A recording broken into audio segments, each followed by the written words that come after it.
This is my tractor, and it's broke.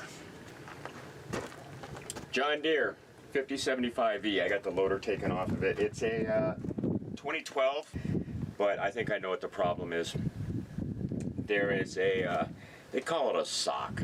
There's an in-tank filter right at the outlet side of the fuel tank, and I think that's the problem. So, well, I think I found the culprit as to why my John Deere is not running like a deer. I think it's, with the exception of, I think, right there, it's completely plugged, even has like boogers hanging off of it. There, that looks better.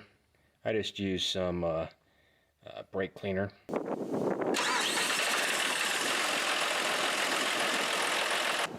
I think it's running great. I was really disappointed when it started running bad.